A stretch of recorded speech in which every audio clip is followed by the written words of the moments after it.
उदयपुर के बहुचर्चित कन्हैया लाल हत्याकांड को कल 1 वर्ष पूरा हो जाएगा।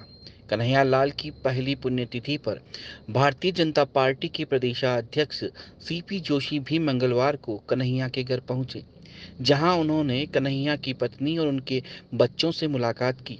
इस दौरान जोशी ने कन्हैया के परिवार के हालचाल जाने। सीपी जोशी ने कन्हैया के बेटे यश से उनकी पढ़ाई और काम के बारे में जानकारी ली।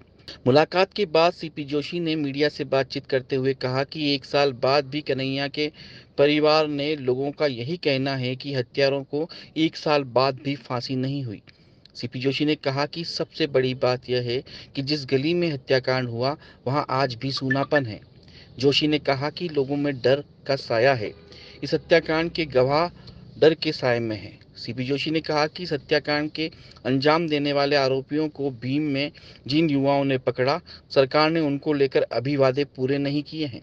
जब अपनी सुरक्षा को लेकर प्रशासन के पास जाते हैं तो प्रशासन कहता है कि आपको किसने कहा था इन आरोपियों को पकड़ने के लिए। यह विचित्र स्थिति देखने को मिलती है। जोशी ने कहा कि न्यायालय के माध्यम से हमें यही मांग करेंगे कि जल्द न्यायालय के माध्यम से इन्हें फांसी हो।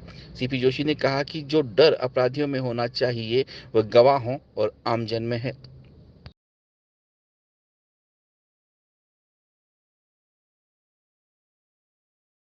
देखिए, हत्या के 1 वर्ष के बाद भी कन्हैया जी की पत्नी में, कन्हैया जी के बेटे में मन में ठेस है और यहाँ हर जन के मन में है कि 1 वर्ष के बाद भी अपराधी को फांसी की सज़ा नहीं मिलती है।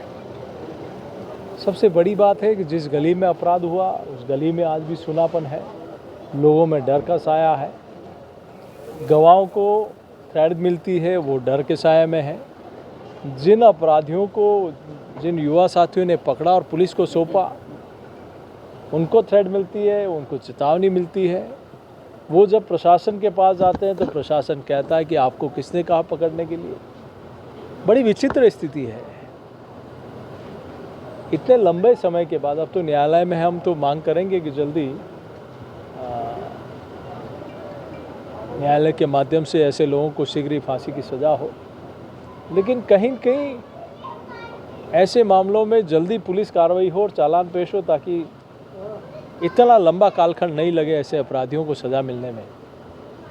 लेकिन डर का साया है। जो डर अपराधियों में होना चाहिए वो डर आम जन में है, वो डर गवाहों में है, वो डर उन परिवार में है जो जिनको जनहानि हुई है। तो सरकार इस मामले में फेल्यूर साबित हुई है। कहीं न कहीं स्पष्ट रूप से जनता का विश्वास हासिल नहीं कर पाई। क्या आपने समझाया सीपी साहब बच्चे को कि चप्पल नहीं पहनना, और क्या इस विषय में आप गृह मंत्री? देखिए, हर परिवार के व्यक्ति की अपनी एक वो मन में होती है। इसके मन में शुरू से इस भाई ने कहा कि मैं जब तक ऐसे अपराधियों को फांसी की सज़ा नहीं मिलती तब तक मैं जूते नहीं पहनूंगा। हमारे समझाने के बाद भी चूँकि इनके मन में एक संकल्प लिया हुआ है कि मेरे पिता के हत्यारों को जब तक फांसी की सज़ा नहीं होगी, जब तक मैं के बाल नहीं कटवाऊंगा, मैं जूते नहीं पहनूंगा। तो मैं सोचता हूँ कहीं न कहीं जल्दी ऐसे अपराधियों को सज़ा मिले। और ये जिस प्रकार की कार्रवाई होती है, ऐसे केसेज में जल्दी चालान पेश होना चाहिए। बहुत शॉर्ट टाइम में चालान तो पेश हो गया, लेकिन जल्दी होना चाहिए ताकि जल्दी न्याय मिल सके।